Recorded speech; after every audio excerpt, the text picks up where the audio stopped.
ఒక స్నాక్ చేయబోతున్నాం. చిలకడ దుంప ఇది బాయిల్ చేసి పీల్ చేసి మ్యాష్ చేసుకోవాలి. తర్వాత ఉడికించిన చిలకడ దుంపని ఇలా పీల్ చేసి పెట్టుకోవాలి. పీల్ చేసిన స్వీట్ పొటాటోను మ్యాష్ చేసి పెట్టుకోవాలి.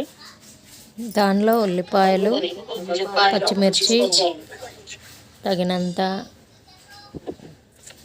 కొత్తిమీర, కరివేపాకు, కారం, ఉప్పు, గరం మసాలా, ధనియా పౌడర్ అన్నీ వేసి చక్కగా కలుపుకోవాలి.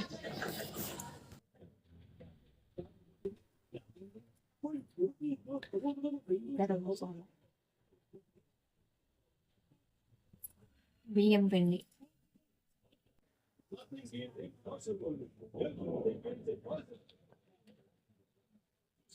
Mix mix mix.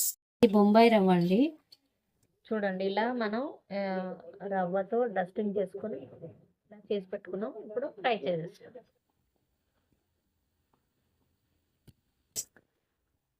అన్నీ ఇలా ఫ్రై చేసేసుకోవాలండి. సరే, వేడి వేడిగా స్వీట్ పొటాటో ప్యాటీస్ రెడీ అయిపోయాయి. ఈ రెసిపీని మీరు లాంగ్ వీడియోలో చూడండి. ఓకే, ఈ వీడియో కనుక మీకు నచ్చినట్టయితే please like, share and subscribe to my channel ఏవీ ట్రెండ్స్.